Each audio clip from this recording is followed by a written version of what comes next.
Hello बच्चों, स्वागत है आपका नई क्लास में। आज की क्लास में पढ़ने वाले हैं क्लास 10th मैथमेटिक्स के अंतर्गत जो आपका चैप्टर नंबर 5 यानी कि जो आपका अध्याय 5 है समांतर श्रेणी, उसके अंतर्गत बच्चों आज हम प्रश्नावली 5.1 को सॉल्व करने वाले हैं। ठीक है, प्रश्नावली 5.1 बच्चों आपके लिए बहुत ही इंपॉर्टेंट है। ठीक है, आपके बोर्ड एग्जाम में काफी सारे प्रश्न इस प्रश्नावली से आते हैं, तो इसको बहुत ही ध्यान से देखना। ठीक है, तो प्रश्नावली 5.1 से पहले हम इसके बेसिक कॉन्सेप्ट और इसमें जितने भी एग्जाम्पल थे उन सभी को मैं आपको बहुत ही अच्छे तरीके से कंप्लीट करा चुका हूँ। ठीक है, अगर आप प्रश्नावली 5.1 के बेसिक कॉन्सेप्ट और एग्जाम्पल वाली वीडियो को नहीं देखे हो तो आपको प्लेलिस्ट को चेकआउट कर लेना है। ठीक है, प्लेलिस्ट में सभी वीडियो चैप्टर वाइज अपलोडेड है, वहां पर जाकर उन सभी वीडियो को देखकर अपनी कंप्लीट तैयारी कर सकते हो। ठीक है, तो बच्चों एक बार प्लेलिस्ट को जरूर चेकआउट कर लेना। ठीक है, तो आज की वीडियो में हम प्रश्नावली 5.1 को सॉल्व करने वाले हैं। ठीक है, तो प्रश्नावली 5.1 की अगर हम बात करें तो इसके क्वेश्चन नंबर फर्स्ट देखिए क्या कर रहा है। क्वेश्चन नंबर फर्स्ट कर रहा है कि निम्नलिखित स्थितियों में से किन स्थितियों में संबंध संख्याओं की सूची एपी है। ठीक है, और क्यों। अगर एपी है तो क्यों है ये आपको बताना है। ठीक है, एपी मतलब समांतर श्रेणी, जिसको इंग्लिश में अरिथमेटिक प्रोग्रेशंस कहते हैं। ठीक है, तो यहाँ से देखो क्वेश्चन नंबर फर्स्ट की बात करें तो क्वेश्चन नंबर फर्स्ट क्या कर रहा है। क्वेश्चन नंबर फर्स्ट कर रहा है कि प्रत्येक किलोमीटर के बाद का टैक्सी का किराया, जबकि प्रथम किलोमीटर के लिए किराया 15 रुपये है और प्रत्येक अतिरिक्त किलोमीटर के लिए किराया 8 रुपये है। ठीक है, तो कोई टैक्सी, देखो प्रश्न के कहने का क्या मतलब है, कोई टैक्सी है। ठीक है, उसका जो प्रथम किलोमीटर का जो किराया है, ठीक है, वो कितना रुपए है, 15 रुपये है। ठीक है, और प्रत्येक अतिरिक्त किलोमीटर का किराया कितना, 8 रुपये। ठीक है, अगर एक टैक्सी 1 किलोमीटर जाता है तो उसको 15 रुपये देने पड़ेंगे। ठीक है, यानी कि अगर कोई सवारी लेकर जाता है 1 किलोमीटर तक जाता है तो वो 15 रुपये लेता है। ठीक है, और उसके बाद को यहाँ पे ध्यान से पढ़ना, प्रत्येक अतिरिक्त किलोमीटर के लिए जो किराया है वो 8 रुपये है। ठीक है, तो ये जो 15 रुपये वो फिक्स किराया है। ठीक है, और अतिरिक्त किराया 8 रुपये है। ठीक है, तो बहुत ही इंपॉर्टेंट है, ध्यान से देखना। मैं आपको बहुत ही सिंपल मेथड से इसको सॉल्व कराऊंगा। ठीक है, तो ध्यान से देखिएगा क्वेश्चन नंबर फर्स्ट को। ठीक है, तो बच्चों यहाँ से आज हम पढ़ने वाले हैं प्रश्नावली 5.1। ठीक है, प्रश्नावली 5.1। ठीक है, तो प्रश्नावली 5.1 इंपॉर्टेंट है बच्चों, ध्यान से देखना। ठीक है, तो प्रश्नावली 5.1 के अगर हम क्वेश्चन नंबर फर्स्ट की बात करें तो देख, ठीक है, क्वेश्चन नंबर फर्स्ट की बात करें तो देखो क्वेश्चन नंबर फर्स्ट में आपको क्या दिया है। ठीक है, कोई टैक्सी का किराया है। ठीक है, यानी कि कोई यहाँ पर टैक्सी, जैसे मान लो यहाँ पर कोई टैक्सी है। ठीक है, यहाँ पर कोई टैक्सी है, जब वो 1 किलोमीटर जाता है तो वो कितना लेता है, देखो जब वो 1 किलोमीटर जाता है तो वो कितना रुपये लेता है, 15 रुपये लेता है। ठीक है, जब 1 किलोमीटर गया तो 15 रुपये लिया। ठीक है, ये जो 15 रुपये है ना, ये फिक्स किराया है। ठीक है, यानी कि जब टैक्सी 1 किलोमीटर जाएगा तो 15 रुपये लेगा। ठीक है, अब यहाँ से देखो इसका जो यहाँ से इसका जो लगेगा किराया वो अतिरिक्त किराया लगेगा। ठीक है, और अतिरिक्त किराया कितना है, 8 रुपये है। ठीक है, जैसे मान लो यहाँ से मान लो फिर 1 किलोमीटर गया टैक्सी। ठीक है, यहाँ से यहाँ तक 1 किलोमीटर गया। ठीक है, यहाँ से यहाँ तक 1 किलोमीटर गया तो वो कितने रुपए लेगा, देखो 1 किलोमीटर का जो किराया फिक्स है वो कितना है, 15 रुपये है। ठीक है, और यहाँ से यहाँ तक गया तो उसका जो अतिरिक्त किराया था वो 8 रुपये, तो इसमें क्या करोगे, 8 को ऐड कर दोगे। ठीक है, इसी प्रकार से यहाँ से मान लो यहाँ से फिर टैक्सी क्या किया, 1 किलोमीटर और गया। ठीक है, जब 1 किलोमीटर और गया तो उसका तो 15 रुपये लेगा ही। ठीक है, क्योंकि जो फिक्स किराया है वो 15 रुपये है। ठीक है, 1 किलोमीटर गया तो 15 रुपये लिया। ठीक है, और अतिरिक्त किराया यहाँ पर कितना हो जाएगा, +8 हो जाएगा। ठीक है, क्यों 2 बार हुआ, क्योंकि देखो यहाँ से अतिरिक्त किराया ऐड हो रहा है। ठीक है, यहाँ से यहाँ तक गया तो 1 8 हुआ। ठीक है, और यहाँ से यहाँ तक गया तो 1 और 8 हुआ। ठीक है, तो इसीलिए यहाँ से हम 15 प्लस अतिरिक्त किराया यहाँ से 2 हो जाएंगे 8। ठीक है, तो अगर इसको हम सॉल्व करें तो देखो 15 और 8 कितने हो जाएंगे, 15 और 8 हो जाएंगे 23। और यहाँ से बात करें तो 15 8 23, 23 और 8 कितना हो जाएगा, 31 हो जाएगा। ठीक है, तो इस प्रकार से आपका एक सूची बनेगा। ठीक है, कैसे बनेगा, देखो यहाँ से आपका एक सूची बनेगा एपी का। ठीक है, जैसे यहाँ पर आपका पहले कितना था, 15 रुपये था, तो यहाँ से हो गया 15। ठीक है, फिर उसके बाद हो गया 23। ठीक है, फिर उसके बाद हो गया 31। ठीक है, इस प्रकार से आपका एक सूची बन गया। ठीक है, अब इस सूची यानी कि इस सीरीज को आपको देखकर बताना है कि क्या एक समांतर श्रेणी है कि नहीं। ठीक है, तो यहाँ से अगर हम बात करें, ठीक है, देखो यहाँ से जो प्रथम पद है वो कितना है, जो प्रथम पद है वो है 15। ठीक है, और समांतर श्रेणी मालूम करने के लिए हम क्या करते हैं, सारावांतर ज्ञात करते हैं। ठीक है, तो यहाँ से अगर हम डी की बात कर लें, ठीक है, तो सीधा हम यहाँ से क्या करते हैं, सारावांतर निकाल लेते हैं। ठीक है, तो डी इज इक्वल टू क्या होता है, A2 - A1 होता है। ठीक है, तो A2 का देखो मान क्या है, A2 का मान है यहाँ पर 23 है। ठीक है, और माइनस A1 का मान कितना है, 15 है। ठीक है, अब 23 में से 15 जाएगा तो कितना बचेगा, 8 बचेगा।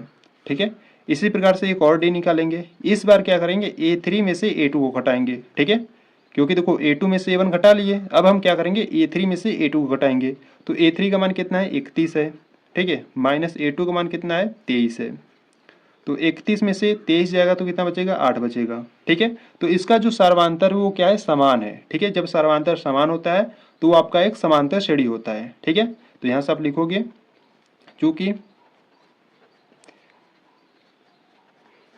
ठीक है, चूंकि सर्वांतर समान है, ठीक है, इसीलिए यह एक समांतर श्रेणी है, ठीक है, या एपी है, ठीक है, इसीलिए यह एक समांतर श्रेणी है, ठीक है।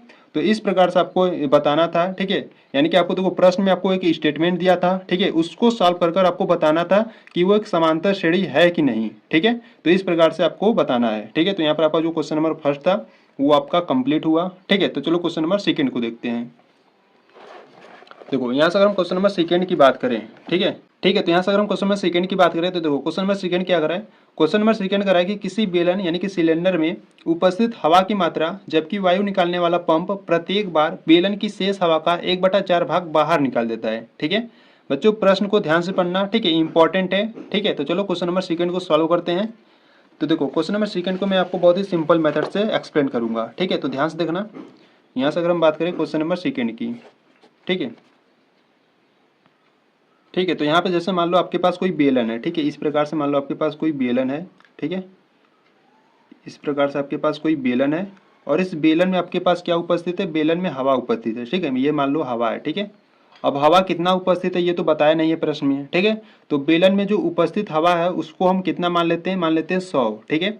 अब देखो जो 100 है उसको हम क्या मानेंगे, यानी कि उसका जो इकाई होगा उसको हम आयतन मानेंगे, ठीक है। यानी कि अगर हम बात करें तो इसमें कितना हवा उपस्थित है, तो 100, ठीक है, यानी कि ये जो हवा उपस्थित है वो 100 आयतन, ठीक है। यहाँ से जो हवा उपस्थित है इस बेलन में वो कितना उपस्थित है, 100 आयतन उपस्थित है, ठीक है, क्योंकि हवा की हम मात्रा किस में लेते हैं, आयतन में, ठीक है। यहाँ से अगर हम बात करें तो यहाँ से आप लिखोगे, ठीक है, यहाँ से आप लिखोगे माना बेलन में उपस्थित हवा की मात्रा, ठीक है, माना बेलन में उपस्थित हवा की मात्रा, जो हवा की मात्रा है वो कितना है 100 है, ठीक है। कैसा है, मतलब कि 100, मतलब कि 100 क्या है, उसका इकाई क्या होगा, तो आयतन है, ठीक है, उसका इकाई क्या होगा, आयतन होगा, ठीक है। तो इस बेलन में जो हवा की मात्रा है वो कितना है 100 है, ठीक है। तो प्रश्न को ध्यान से पढ़ना, अब इस बेलन में जो हवा की मात्रा है वो 100 है, ठीक है। तो जबकि देखो प्रश्न करा कि जबकि वायु निकालने वाला पंप, ठीक है, प्रत्येक बार बेलन की शेष हवा का 1/4 भाग बाहर निकाल देता है, ठीक है। तो अगर हम बात करें इस 100 में से 1/4 भाग बाहर निकालें, ठीक है, तो कितना इसमें बचेगा, देखो कैसे, यहाँ से आप लिखोगे निकाली गई हवा, ठीक है, निकाली गई हवा, तो निकाली गई हवा देखो 100 का कितना निकालना है हमको, 1/4 भाग, ठीक है। तो आप लिखोगे यहाँ पर 100 का 1/4, ठीक है। तो यहाँ से ध्यान से देखोगे 100 का मतलब क्या होता है, गुणा, ठीक है। तो 100 हो गया गुणे 1/4, ठीक है, इसको सॉल्व करो, 4 एकम 4 और ये हो जाएगा आपका 25, ठीक है, 25 चौका 100 होता है तो 25 बार में कट जाएगा, तो यहाँ आपका आ गया 25 आ गया, ठीक है। यानी कि इस 100 का 1/4 भाग हम बाहर निकाले तो निकाली गई हवा कितना निकला, इसमें से 25 निकला, ठीक है। तो यहाँ से अगर हम बात करें इसमें बची हवा कितनी है, तो इसमें बचेगा कितना, तो यहाँ से आप लिखोगे अब बेलन में बची हवा, ठीक है, अब बेलन में बची हवा, अब बेलन में हवा कितनी बची है, देखो 100 में से अगर हम 25 निकाल दिए तो कितना बचेगा आपका 75, ठीक है। तो यहाँ से आप लिखोगे 100 माइनस हवा कितनी निकाली गई है 25, तो यहाँ पर आप 100 में से माइनस कर दोगे जितनी निकाली गई है, ठीक है। तो 100 में से 25 जाएगा तो कितना बचेगा 75, ठीक है। यानी कि अगर हम यहाँ से अगर हम बात करें तो जो हवा की मात्रा थी वो कितनी थी 100 का 1/4 भाग बाहर निकालें तो कितना निकला यहाँ से 25, ठीक है। अब इसमें से 25 निकाले तो इसमें बची हवा कितनी है, अभी 75 इसमें बची है, ठीक है। यानी कि अगर हम बात करें देखो इसमें से जब आप 100 में से इसका 1/4 भाग बाहर निकाल दिए, यानी कि 25 आप बाहर निकाल दिए तो इसमें हवा की मात्रा कितनी बची रहेगी, इसमें 75, ठीक है। तो ये मान लो इसमें भी 75 भाग बचा है, ठीक है, इसमें हवा की मात्रा भी 75 बचा है, ठीक है। अब हम क्या करेंगे, इस 75 का 1/4 भाग बाहर निकालेंगे। ठीक है, तो यहाँ से आप लिखोगे 75 का निकालना है, तो यहाँ से आप लिखोगे निकाली गई हवा। ठीक है, निकाली गई हवा, निकाली गई हवा 75 का 1/4 भाग बाहर निकालेंगे। ठीक है, तो यहाँ से आप लिखोगे 75 का 1/4। ठीक है, तो यहाँ से अगर इसको सॉल्व करें, ठीक है, तो देखो हो जाएगा यहाँ से 75 का मतलब गुणा और 1/4। ठीक है, तो इसको सॉल्व करेंगे तो कितना आ जाएगा, यहाँ से इसका आ जाएगा 75/4 आ जाएगा। ठीक है, अगर हम 75 का 1/4 भाग बाहर निकाल रहे हैं तो कितना आ गया, 75/4 आ गया। ठीक है, तो निकाली गई हवा कितनी है, इतनी है, यानी कि 75/4 है। ठीक है, अब इसमें बचा कितना है, यानी कि इसमें बची हुई हवा कितनी है, यानी कि यहाँ से अब लिखेंगे हम अब बेलन में। ठीक है, अब बेलन में बची हवा, मतलब कि बेलन में अभी हवा कितनी बची है। ठीक है, तो 75 में से इसका, जब 75 में से इसका 1/4 भाग बाहर निकाल लिए तो कितना आ जाता है यहाँ पर 75/4, यानी कि निकाली गई हवा कितनी है 75/4 है। ठीक है, तो पूरा हवा कितना था 75 था। ठीक है, 75 में से जब इतना निकाल रही है, ठीक है, तो उसको क्या करोगे, माइनस करोगे, तो 75/4, इसको क्या करो, सॉल्व कर लो। ठीक है, तो 75 गुणे 4 कर दो, यहाँ पे देखो 5 चौक का 20, शून्य हाथ में आए 2, 7 चौक 28 और 28 2 कितना हो जाएगा 30। ठीक है, और माइनस 75 बट्टे में कितना है 4 है। ठीक है, तो इसको सॉल्व करोगे तो 300 में से अगर 75 जाएगा तो कितना बचेगा 225। ठीक है, और बट्टे में 4। ठीक है, तो बेलन में बची हवा कितना है 225/4 है।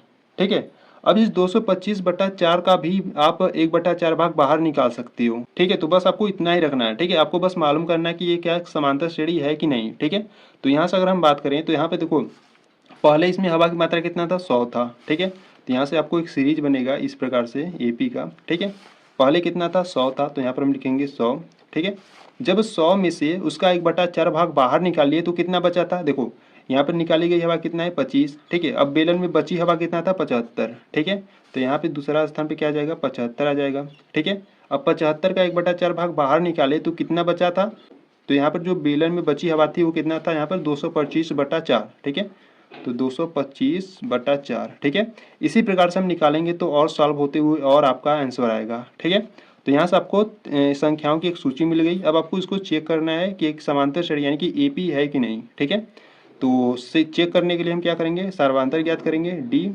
इक्वल टू होता है A2 - A1 होता है। तो A2 का मान यहाँ पर 75 है और माइनस A1 का मान है 100। तो -100 में से प्लस का 75 जाएगा तो कितना बचेगा, माइनस का 25 बचेगा। ठीक है, और यहाँ से एक और डी निकाल लेते हैं। इस बार हम क्या करेंगे, A3 में से A2 को घटाएंगे। तो A3 का मान कितना है, A3 का मान है 225/4 माइनस A2 का मान है 75। ठीक है, सॉल्व करते हैं तो 225 माइनस 4 गुणे 75 कर लो। ठीक है, तो 5 चौक का 20 हो जाएगा, हाथ में आए 2, 7 चौक 28 2 30। ठीक है, तो और सबके बट्टे क्या हो जाएगा 4 हो जाएगा। तो यहाँ पे देखो -300 में से प्लस का 225 जाएगा तो कितना बचेगा, माइनस का 75 बचेगा, बट्टे में 4 बचेगा। ठीक है, तो आपको यहाँ पे ध्यान देना है। देखो यहाँ पे जो पहला हम सर्वांतर निकाले थे वो माइनस का 25 था और यहाँ पे दूसरा निकाले तो वो माइनस का 75/4 आया। ठीक है, यानी कि सर्वांतर समान नहीं है। ठीक है, जब सर्वांतर समान यानी कि जब अंतराल समान नहीं होता है तो आपका एक समांतर श्रेणी नहीं होता है। ठीक है, यानी कि एपी नहीं होता है। तो आपको यहाँ पे लिख देना है चूँकि, ठीक है, चूँकि सर्वांतर, ठीक है, चूँकि सर्वांतर समान नहीं है, ठीक है, इसीलिए यह एक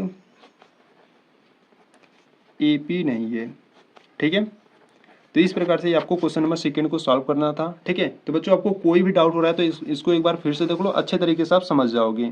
ठीक है, तो यहाँ पर आपका जो क्वेश्चन नंबर फर्स्ट का, ठीक है, ये आपको ध्यान देना है। ये क्वेश्चन नंबर फर्स्ट का फर्स्ट था। ठीक है, ये क्वेश्चन नंबर फर्स्ट के सेकेंड था। ठीक है, अब क्वेश्चन नंबर फर्स्ट का थर्ड देखेंगे। ठीक है, तो चलो देखते हैं क्वेश्चन नंबर फर्स्ट के थर्ड को।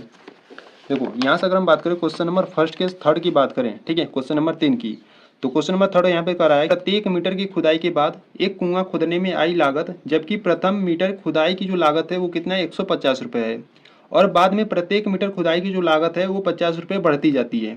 ठीक है, प्रश्न को ध्यान से पढ़ना। प्रश्न के कहने का ये मतलब है कि 1 मीटर की जो खुदाई है, ठीक है, 1 मीटर की खुदाई की जो लागत है वो कितना है 150 रुपये है। ठीक है, और क्या खोदा जा रहा है कि कुआं खोदा जा रहा है, ठीक है। और यहाँ से देखो 150 रुपये तो 1 मीटर की खुदाई की लागत है, ठीक है। और बाद में प्रत्येक मीटर की खुदाई की जो लागत है वो 50 रुपये बढ़ती जाती है, ठीक है। तो इंपॉर्टेंट है बच्चों, ध्यान से देखना क्वेश्चन नंबर 3 को, ठीक है। सिंपल तरीके से मैं आपको एक्सप्लेन करूंगा, यानी कि कंप्लीट कराऊंगा इसको भी, ठीक है। तो यहाँ से अगर हम क्वेश्चन नंबर 3 की बात करें, ठीक है, तो क्वेश्चन नंबर 3 में देखो बच्चों, आपको पास एक कुआं है, ठीक है, जो कि यहाँ पर आपको खुदाई हो रहा है इस कुएं की, ठीक है। तो चित्र की सहायता से समझो, देखो ये आपके पास कोई कुआं है, ठीक है, बाल्टी मत समझना है, कुआं है, ठीक है। तो अगर हम बात करें इस कुएं की, अगर हम बात करें, ठीक है, जैसे मान लो ये कुआं खुदाई हो रही है, ठीक है। जब हम 1 मीटर खुदाई होता है, ठीक है, जब इसका 1 मीटर की खुदाई होता है तो कितने रुपए यानी कि इसको पे करने होते हैं, 150 रुपये, ठीक है। जब 1 मीटर की खुदाई होता है तो उसका जो लागत है वो कितना है, 150 रुपये है, ठीक है। अब इसके बाद प्रत्येक मीटर खुदाई की जो लागत है वो 50 रुपये बढ़ती जाती है, ठीक है। अब इसके बाद जब खुदाई 1 मीटर का करोगे, ठीक है, तो 1 मीटर का खुदाई कीजिए यहाँ से, पहले तो देखो 1 मीटर का जो कितना लागत है 150 रुपये है, ठीक है। तो 150 रुपये इस प्रकार से हो गया, ठीक है। और जब 1 मीटर की खुदाई किए इसके बाद तो वो 50 रुपये बढ़ जाएगा, ठीक है, इस प्रकार से, ठीक है। इसी प्रकार से यहाँ से जब 1 मीटर और खुदाई करोगे, ठीक है, 1 मीटर और खुदाई करोगे तो 1 मीटर खुदाई की जो लागत है वो 150 है, ठीक है। और यहाँ से 50 रुपये आपका बढ़ रहा है, ठीक है। तो यहाँ से बढ़ेगा तो 150 यहाँ से हो जाएगा, ठीक है। और यहाँ से 1 मीटर खुदाई हुई तो इसका 150 रुपये हो जाएगा, ठीक है। तो इस प्रकार से आपका एक सूची बनेगा, ठीक है, यानी कि संख्याओं की सूची बनेगी। देखो कैसे, यहाँ से अगर हम बात करें एपी की, ठीक है, एपी का आपका एक सूची बनेगा। यहाँ से देखो पहले तो 150 रुपये था 1 मीटर की खुदाई की लागत, ठीक है। फिर उसके बाद प्रत्येक मीटर खुदाई की जो लागत है वो 50 रुपये बढ़ती जाती है, ठीक है। यानी कि 150 में 50 ऐड कर दो, ठीक है, तो कितना हो जाएगा, 150 प्लस 50 कितना हो जाएगा, 200 हो जाएगा, ठीक है। इसी प्रकार से 150 प्लस 50 प्लस 50 कितना हो जाएगा आपका, 250 हो जाएगा, ठीक है। इसी प्रकार से आपका बढ़ता जाएगा, ठीक है। तो यहाँ से आपको एक एपी मिल गया, ठीक है, यानी कि समांतर श्रेणी आपको मिला, ठीक है। अब आपको चेक कर कर बताना है कि समांतर श्रेणी है कि नहीं, ठीक है। अगर आप इसको एकदम सही ढंग से लिखना चाहते हो तो इस प्रकार से आपको लिखना होगा, ठीक है। तो यहाँ से आप लिखोगे प्रश्नानुसार दिया है, ठीक है, प्रश्नानुसार दिया है, ठीक है।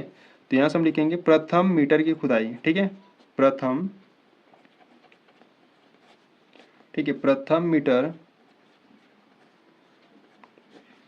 खुदाई की लागत, प्रथम मीटर खुदाई की जो लागत है वो कितना है आपका, 150 रुपये है, ठीक है। और इसी प्रकार से द्वितीय मीटर का, द्वितीय मीटर खुदाई की लागत वो कितना है, देखो प्रथम मीटर की खुदाई की लागत 150 रुपये है, ठीक है। फिर बाद में आपको प्रश्न कहा है कि बाद में प्रत्येक मीटर की खुदाई की लागत 50 रुपये बढ़ती जाती है, तो इसके बाद 150 के बाद उसमें 50 रुपये बढ़ेगा, ठीक है। तो यहाँ से हो जाएगा इसका 150 रहेगा, फिर प्लस 50 रुपये उसमें बढ़ेगा तो कितना हो जाएगा आपका, 200 हो जाएगा, ठीक है। इसी प्रकार तृतीय के लिए क्या हो जाएगा, जब तीसरा मीटर खोदेगा तो उसके लिए क्या हो जाएगा, तृतीय मीटर खुदाई की लागत कितना हो जाएगा, यहाँ पर 200 है तो 200 में 50 जोड़ोगे तो कितना हो जाएगा, 250 में, सॉरी 200 में 50 जोड़ोगे, 200 में 50 जोड़ोगे तो कितना हो जाएगा, यहाँ से आपका 250 हो जाएगा, ठीक है। तो इस प्रकार से आपको एक संख्याओं की सूची मिली, ठीक है, यानी कि आपको एक एपी मिला, ठीक है, ये जो कि यहाँ पर मैं आपको बता चुका हूँ, ठीक है। यहाँ से आपको एक एपी मिला 150, ठीक है, कामा 200 और कितना है 250 है, ठीक है। तो इस प्रकार से आपको एक संख्याओं की सूची मिल गई। अब आपको इसमें चेक करना है कि क्या एक समांतर श्रेणी है कि नहीं, ठीक है। तो यहाँ से हम क्या करेंगे, समांतर श्रेणी चेक करने के लिए सर्वांतर ज्ञात करेंगे, यानी कि डी का मान, तो D is equal to A2 minus A1, ठीक है। तो यहाँ पे यहाँ पे देखो जो A2 का मान है वो कितना है, 200 है, माइनस A1 का मान है 150, ठीक है। तो 200 में से 150 जाएगा तो कितना बचेगा, 50 बचेगा, ठीक है। इसी प्रकार से एक और डी निकालेंगे। इस बार क्या करेंगे, A3 में से A2 को घटाएंगे, ठीक है। तो A3 का मान कितना है, 200 है, सॉरी A3 का मान है 250, ठीक है, और माइनस A2 का मान 200 है, तो 250 में से 200 जाएगा तो 50 बचेगा, ठीक है। तो यहाँ पे देखो, यहाँ पे जो सर्वांतर है वो क्या है, समान है, ठीक है, यानी कि जो डी का मान है वो समान है। जब सर्वांतर समान होता है तो आपका एक एपी होता है, ठीक है। तो आपको यहाँ पर लिख देना है एपी, ठीक है, ठीक है, एपी आपका क्या है 150, 200, 250, ठीक है, 50 और ऐड करोगे तो कितना हो जाएगा 300। इस प्रकार से आपका एक श्रेणी बन जाएगा, ठीक है। या आप लिख सकते हो कि चूंकि समांतर समान है इसीलिए एक समांतर श्रेणी है, ठीक है, या ये लिख दो, या तो आप इस प्रकार से रिप्रेजेंट कर सकते हो कि जो एपी है आपका 150, 200, 250, 300 इस प्रकार से आपका एक एपी है, ठीक है। तो ये आपका जो क्वेश्चन नंबर 3 है वो आपका कंप्लीट हुआ, ठीक है। तो चलो क्वेश्चन नंबर 4 को देखते हैं, ठीक है। तो यहाँ से अगर हम क्वेश्चन नंबर 4 की बात करें, देखो क्वेश्चन नंबर 4 क्या करा है, क्वेश्चन नंबर 4 करा है कि खाते में प्रत्येक वर्ष का मिश्र धन जबकि 10,000 रुपए की राशि 8% वार्षिक की दर से चक्रवृद्धि ब्याज पर जमा की जाती है, ठीक है। यहाँ पर आपको ध्यान देना बच्चों, यहाँ पे देखो ये जो 10,000 रुपए है ये आपका क्या है, ये जो 10,000 रुपए की जो राशि ये आपका मूलधन है, ठीक है। ये जो 8% है ये आपका दर है, ठीक है। और यहाँ पर जो मिश्र धन है वो आपको क्या करना है, फाइंड यानी कि ज्ञात करना है, ठीक है। और जो यहाँ पर जो ये 10,000 रुपये राशि जो जमा की जा रही है वो 8% वार्षिक की दर से चक्रवृद्धि ब्याज पर जमा की जा रही है, ठीक है। तो इसका एक फार्मूला होता है, उस फार्मूला को यूज करके इसको हम सॉल्व करेंगे, ठीक है। तो यहाँ से अगर हम क्वेश्चन नंबर 4 की बात करें, ठीक है, देखो यहाँ से अगर हम क्वेश्चन नंबर 4 की बात करें, ठीक है, तो इंपॉर्टेंट है, ध्यान से देख लेना इसको, ठीक है। तो देखो यहाँ पर आपको पहले जो दिया उसको हम लिख लेते हैं, ठीक है। तो यहाँ पर आपको दिया है, ठीक है, तो यहाँ से अगर हम बात करें तो यहाँ से आप लिखोगे प्रश्नानुसार दिया है, ठीक है, प्रश्नानुसार दिया है। क्या आपको दिया है, देखो आपको दिया है कि जो मूलधन है, ठीक है, देखो जो मूलधन है, ठीक है, जो मूलधन है यानी कि देखो मूलधन को हम पी से प्रदर्शित करते हैं, तो ठीक है, तो मूलधन पी इज इक्वल टू मूलधन जो आपको दिया है वो कितना दिया है, 10,000 रुपये दिया है, ठीक है। और यहाँ से जो दर दिया है, ठीक है, दर को हम आर से प्रदर्शित करते हैं, ठीक है। और जो दर आपको दिया है वो कितना दिया है, 8% दिया है, ठीक है। और यहाँ से जो समय है, ठीक है, यहाँ से जो समय है जिसको हम टी से प्रदर्शित करते हैं, तो समय यहाँ से आपका 1 वर्ष है, ठीक है। तो यहाँ से जो मिश्र धन का फार्मूला होता है वो क्या होता है, देखो यहाँ से अगर हम मिश्र धन की फार्मूला की बात करें, ठीक है, तो यहाँ से होता है मिश्र धन, ठीक है, मिश्र धन बराबर होता है पी ब्रैकेट में 1+r/100 और सबके पावर क्या होता है, टी होता है, ठीक है, यानी कि समय होता है, ठीक है। जब आप एक वर्ष का निकालोगे मिश्र धन तो यहाँ पर आप 1 लिखोगे, जब 2 वर्ष का निकालोगे तो यहाँ पर आप 2 लिखोगे, जब 3 वर्ष का निकालोगे तो यहाँ पर आप 3 लिखोगे, ठीक है। तो यहाँ से हम क्या करेंगे, पहले वर्ष का मिश्र धन निकालेंगे, ठीक है। तो यहाँ से हम लिखेंगे 1 वर्ष का मिश्र धन, ठीक है, 1 वर्ष का मिश्र धन। तो 1 वर्ष का जो मिश्र धन होगा वो क्या होगा, देखो यहाँ पे देखो जो P का मान है, ठीक है, जो P का मान है वो आपको 10,000 दिया है, ठीक है। तो यहाँ पर हम रखेंगे 10,000 ब्रैकेट 10,000 रहेगा ना, 10,000 ब्रैकेट लगाएंगे, यहाँ पर है 1 प्लस आर का मान देख लो क्या है, आर का मान है 8 और बट्टे में क्या है 100 है, और पावर में क्या लोगे, देखो पावर पे टी है यानी कि समय, तो समय आप कितने समय का निकाला है, 1 वर्ष का, ठीक है। तो यहाँ पर आप लिखोगे 1 लिखोगे, ठीक है। तो इसको सॉल्व करो तो ये हो जाएगा आपका 10,000, ठीक है, ब्रैकेट में सॉल्व करते हैं, देखो 100 का गुणा 1 में करोगे तो 100 हो जाएगा, और 100 प्लस 8 जोड़ोगे तो कितना हो जाएगा 108, ठीक है, और बट्टे क्या हो जाएगा 100, ठीक है, पावर में 1 है, ठीक है। और यहाँ से अगर हम बात करें तो 1 2, ठीक है, और यहाँ से 1 2 डबल शून्य यहाँ से हम काट दिए, ठीक है। जब आप 100 का गुणा 108 में करोगे, देखो 108 की पावर 1 है, ठीक है, तो 108 की पावर 1 है तो कोई फर्क तो पड़ेगा ही नहीं, ठीक है, 108 ही आएगा। तो यहाँ से 108 का गुणा जब आप 100 में करोगे तो कितना हो जाएगा 108 डबल शून्य बढ़ जाएगा, ठीक है। तो इतना रुपए आ गया 1 वर्ष का मिश्र धन, ठीक है। तो ये आ गया, ठीक है। इसी प्रकार से हम क्या करेंगे, दूसरे वर्ष का मिश्र धन निकालेंगे, यानी कि आप लिखेंगे 2 वर्ष का मिश्र धन, ठीक है, 2 वर्ष का मिश्र धन। तो 2 वर्ष का जो मिश्र धन होगा वो क्या होगा, देखो यहाँ पर P का मान रखेंगे 10,000 रखेंगे, ठीक है, और यहाँ पर 1 रहेगा, ये सब आपका सेम रहेगा, बस आपका क्या हुआ समय चेंज हो गया है, ठीक है। तो R का मान है 8 और बट्टे क्या हो जाएगा 100, ठीक है। और यहाँ पे T का मान देखो 2 है, ठीक है, क्योंकि यहाँ पर हम दूसरे वर्ष का निकाल रहे हैं तो यहाँ पर हो जाएगा 2, ठीक है।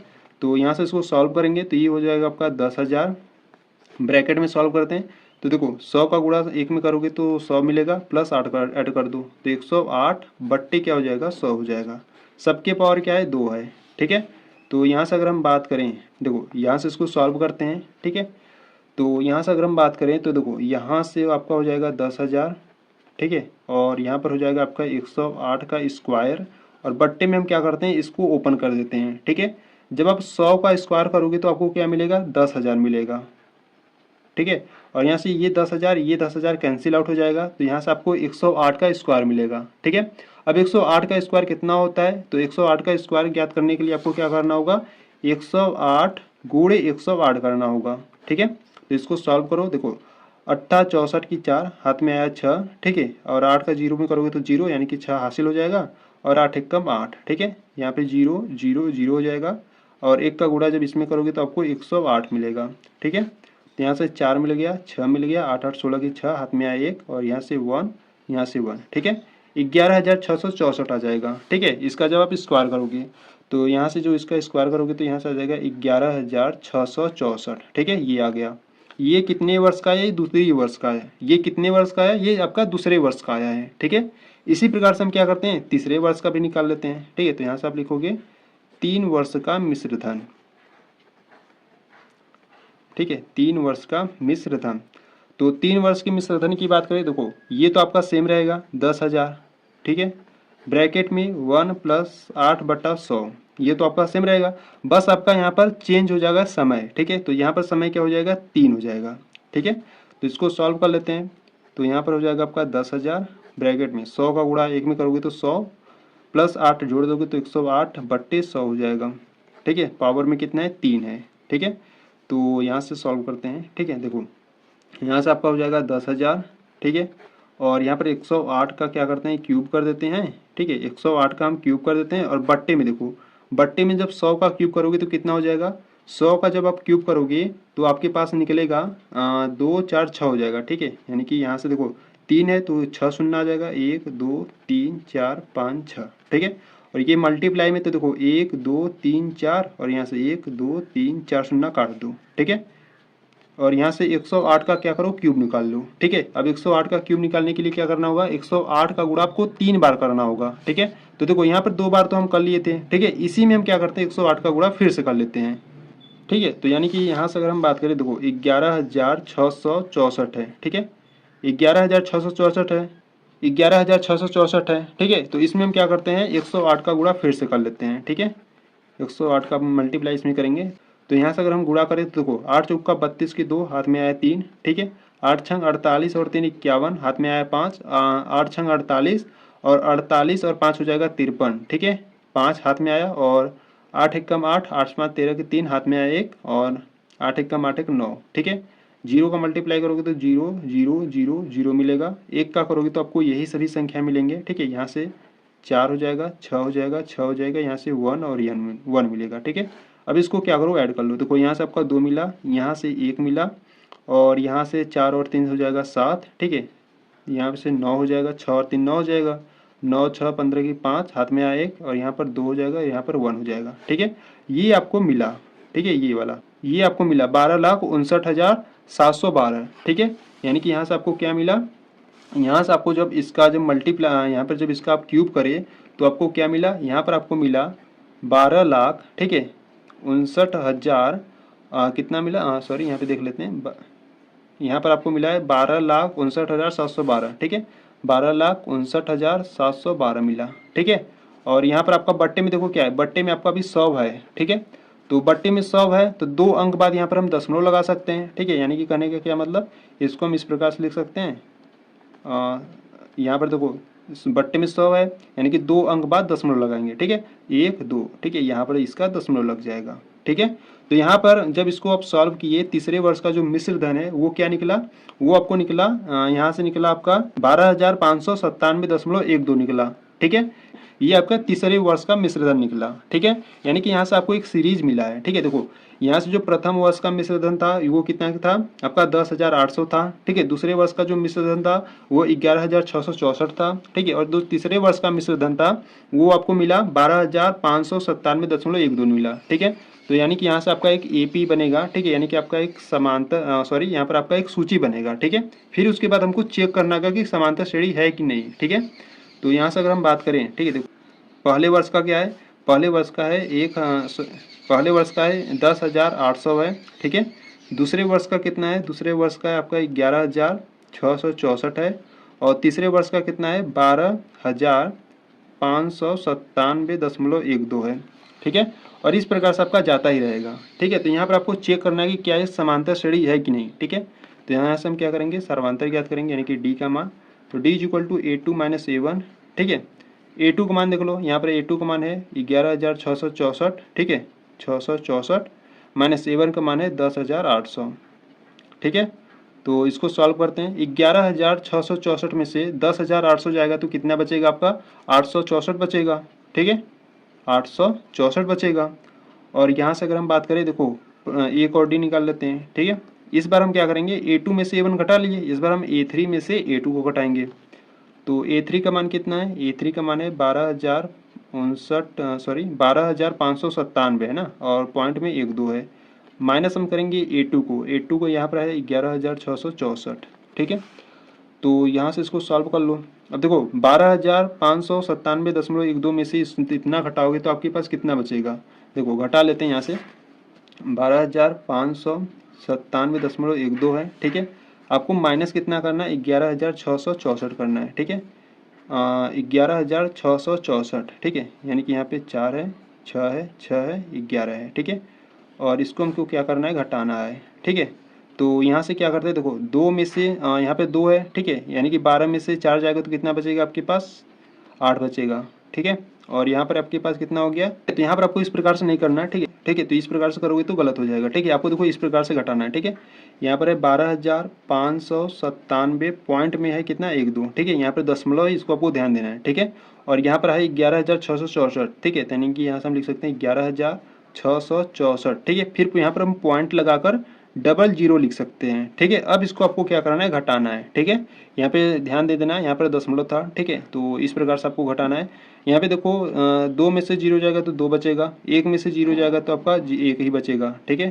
पॉइंट है तो पॉइंट लगाते हैं। 7 में से 4 जाएगा तो 3 बचेगा, ठीक है। और यहाँ पे देखो 9 में से 6 जाएगा तो 3 बचेगा। और यहाँ पर 5 है, 6 है, ठीक है। तो यहाँ पर 15 में से 6 जाएगा तो 9 बचेगा। और यहाँ पर आपका 1 बचेगा, यानी कि 11 में से 11 जाएगा तो 0 बचेगा, ठीक है। यानी कि जब इसको आप घटाए, ठीक है, इसको जब आप घटाए तो आपको मिला 933.12 मिला, ठीक है 933.10 मिला, ठीक है। यानी कि यहाँ पर जो पहला आपका सर्वांतर है वो कितना है, 864 है। और यहाँ पे जो दूसरा का सर्वांतर है वो कितना है, 933.12 है, ठीक है। जो कि क्या है, असमान है, यानी कि समान नहीं है, ठीक है। जब सर्वांतर समान नहीं होता है तो आपका एक AP नहीं होता है, ठीक है। तो यहाँ पर आपको लिख देना है, चूंकि सर्वांतर समान नहीं है, ठीक है, सर्वांतर समान नहीं है, इसीलिए यह एक AP नहीं है, AP नहीं है, ठीक है। इस प्रकार से आपको सॉल्व करना था, ठीक है। तो अगर आपको ये क्वेश्चन नंबर 4 में अगर आपको कोई भी प्रॉब्लम हो रही है तो इसको एक बार फिर से देखो, ठीक है। बैक कर इसको एक बार फिर से देखो, अच्छे तरीके से आप समझ जाओगे, ठीक है। तो इसको ध्यान से देख लेना एक बार क्वेश्चन नंबर 4 को, ठीक है। अगर आपको कुछ भी डाउट हो रहा है तो ठीक है, ठीक है। तो यहाँ पर जो आपका प्रश्नावली 5.1 का जो फर्स्ट क्वेश्चन था, जिसमें आपके 4 क्वेश्चन थे, वो आपका कंप्लीट हुआ, ठीक है। यानी कि ये जो आपका प्रश्नावली 5.1 है, जो आपका क्वेश्चन नंबर फर्स्ट है, ठीक है। इसमें आपके कुल कितने प्रश्न थे, कुल आपके 4 प्रश्न थे, ठीक है। यहाँ पर आपका ये कंप्लीट हुआ, ठीक है। इसके बाद जो क्वेश्चन नंबर 2, 3, 4 है, इसको हम क्या करेंगे, नेक्स्ट वीडियो में करेंगे, ठीक है। क्योंकि ये काफी लंबी वीडियो हो जाएगी और आप भी बोर हो जाओगे पढ़ते पढ़ते, ठीक है। तो अगर आप क्वेश्चन नंबर 2, 3, 4 को देखना चाहती हो तो आपको क्या करना है, प्लेलिस्ट को चेकआउट कर लेना है, ठीक है। प्लेलिस्ट में ये वीडियो सभी अपलोडेड है, वहाँ पर जाकर उन सभी वीडियो को आप देख सकते हो, ठीक है। तो अगर आपको यहाँ तक अगर आपको कोई भी प्रॉब्लम है तो आपको कमेंट बॉक्स में बता देना है, ठीक है। आपको वीडियो कैसी लगी ये भी आपको बता देना है, ठीक है। तो चलो बच्चों, मिलते हैं नेक्स्ट वीडियो में, तब तक के लिए जय हिंद, जय भारत।